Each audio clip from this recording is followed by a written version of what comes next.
All right, darlings, settle in, because today we're diving headfirst into the latest tragicomedy starring the perpetually bewildered Windsor clan. Honestly, you'd think they were auditioning for a Netflix soap opera, The Crown Desperate Times, given the sheer drama unfolding. We're talking pivotal moments, folks, where King Charles III, bless his cotton socks, is finally making those difficult yet necessary choices. Clearly, someone handed him a grown-up rulebook, probably wrapped in a motivational poster from a dentist's waiting room.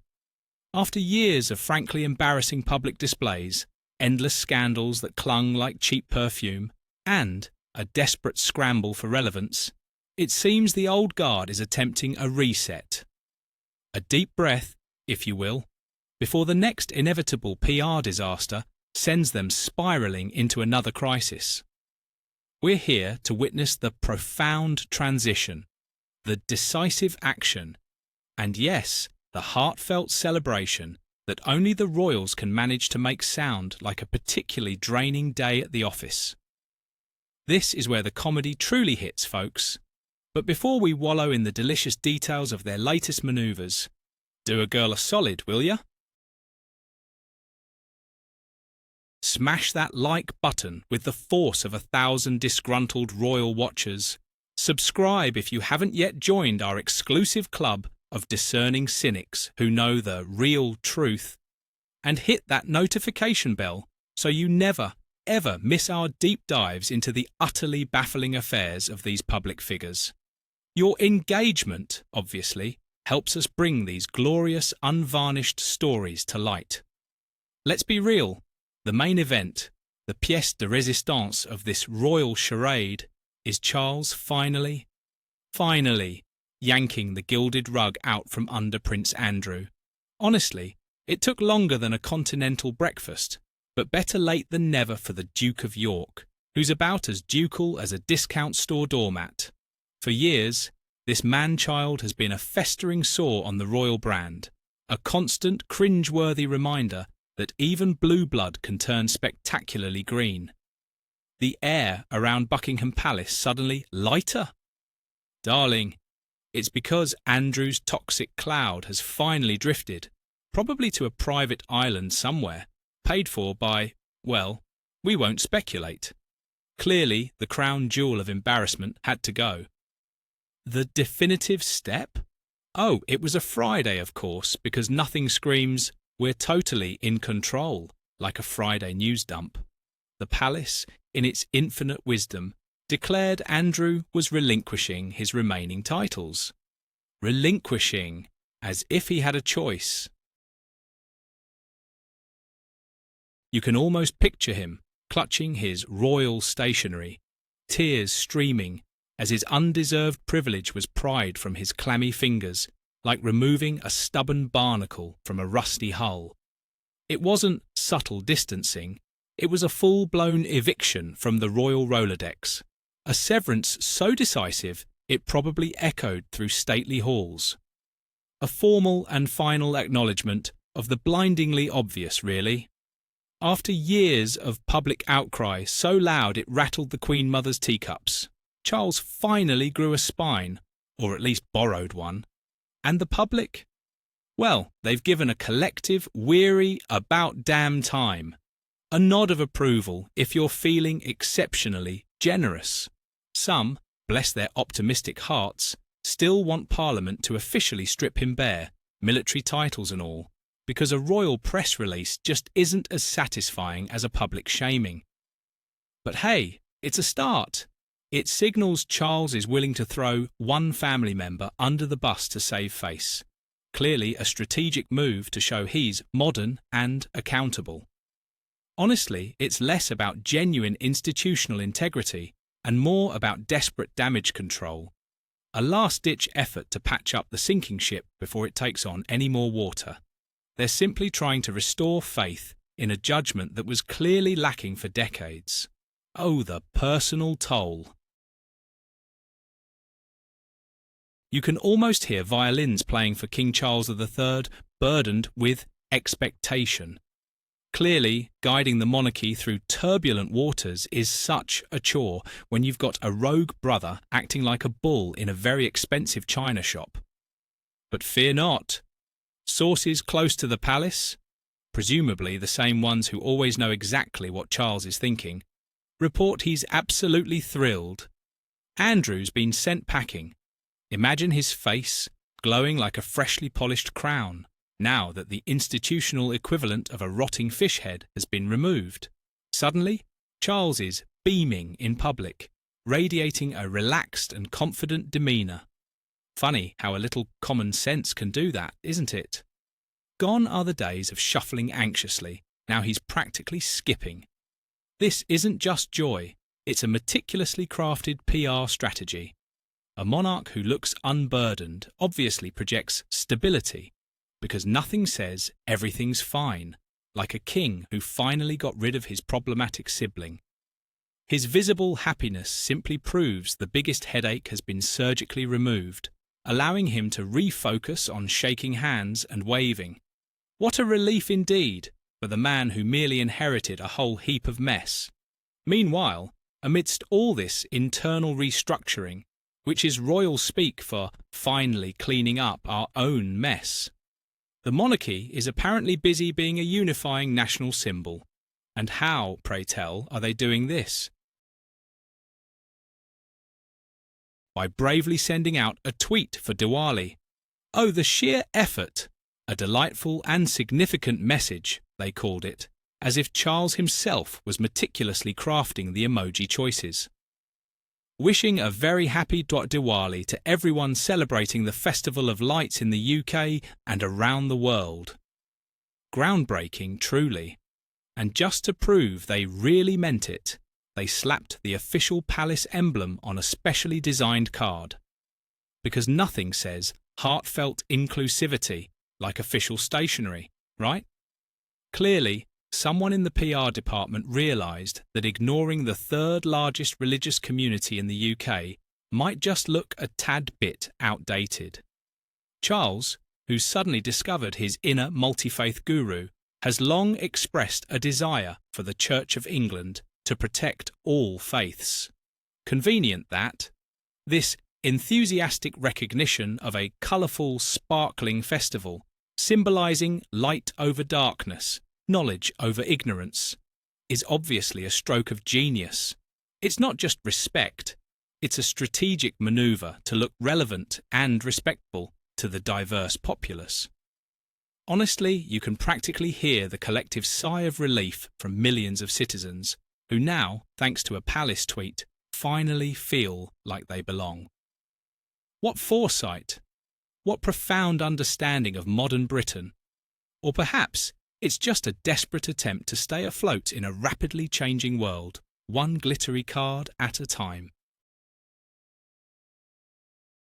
And just when you thought the drama couldn't get any more theatrical, we pivot to the personal human element of royal life. Because honestly, these people do have feelings, apparently. The palace, ever the masters of multitasking, is staging an intimate family celebration at Windsor Castle. Yes, an intimate gathering for the Duke of Kent, King Charles's cousin, who's mostly famous for being Queen Elizabeth II's first cousin, and, just generally being there for her entire reign. Charles, in a moment of unparalleled generosity, is hosting a birthday bash. But wait, cue the sad violins again. This celebration is tinged with deep sadness. Poor dear Duke has just lost his beloved wife, Catherine, the Duchess of Kent, a woman so understated she practically vanished into the wallpaper, known for her quiet dignity and private charitable work that we're only now hearing about. Honestly, it's devastating under any circumstances, but for a public figure like the Duke, having to navigate this immense personal sorrow while still showing up for tea and biscuits? The sheer resilience is just breathtaking. Obviously, Charles hosting this shindig at Windsor Castle, the very epitome of royal tradition and private family moments, is an incredibly compassionate gesture. It's not just a birthday, It's a quiet, protective embrace from a family that usually prefers to air its dirty laundry on primetime TV. It underscores the importance of the extended family structure. You know, the one they usually ignore until someone dies or needs a photo op. So, amidst the strategic Diwali tweets and the Andrew-sized hole in the royal lineup, they can still manage a small, deeply personal event. Because nothing says, "We're just like you." Quite like balancing institutional crises with a carefully orchestrated, grief-tinged birthday party. The sheer humanity of it all, darling. It's almost enough to make you shed a single, cynical tear. Honestly, the past year has been a whirlwind for the royals, mostly of their own making, let's be real.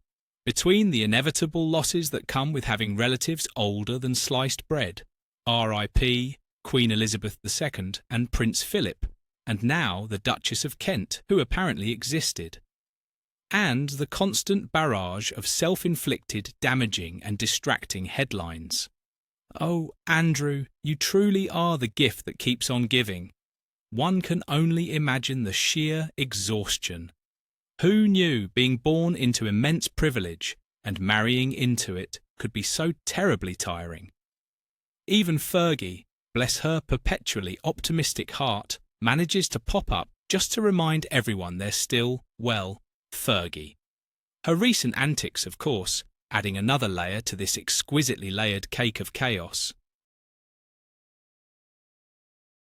But lo and behold, the crucial decisions, read the Andrew expulsion, have apparently brought a necessary, if fragile, equilibrium.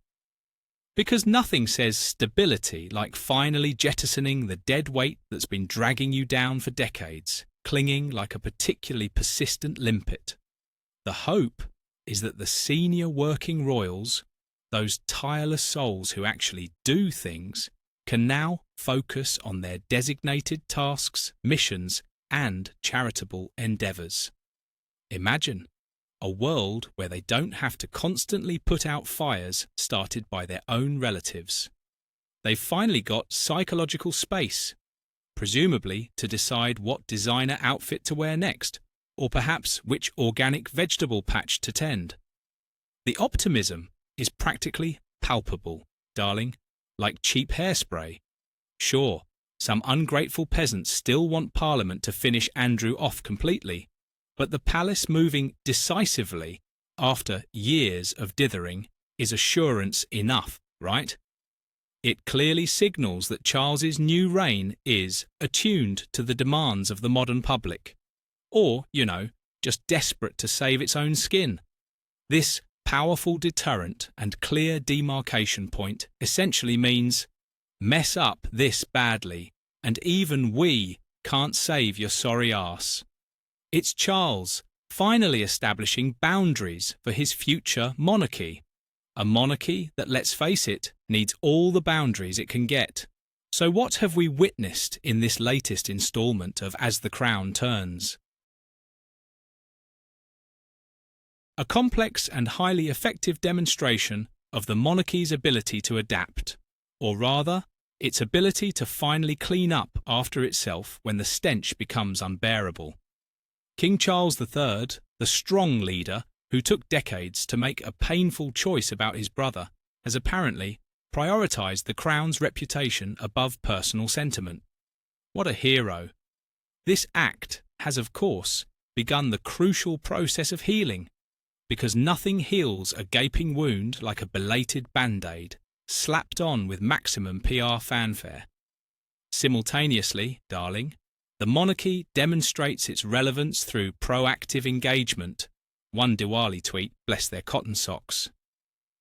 Beaming confidence, Charles finally smiling after Andrew left the building, and reinforcing supportive bonds. A grieving Duke's birthday party, which they'll probably forget about next week, but it looked good for the cameras. These movements, crisis resolution, embracing modern Britain, quiet family support, are essential components of their stable, forward-looking monarchy. Honestly, it's like watching a badly choreographed dance, where everyone's trying not to trip over their own privilege.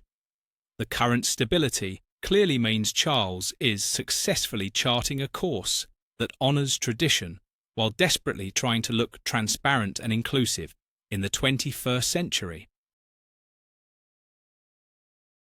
This consolidation allows the Windsors to shift focus from damage control, which, let's face it, has been their main gig for years, back to service to the nation and the Commonwealth. Because obviously, that's what they've always been about. The recent actions indicate the King is committed to maintaining high standards of duty and dignity. Let's hope he actually starts now, before the next family member decides to write a tell-all.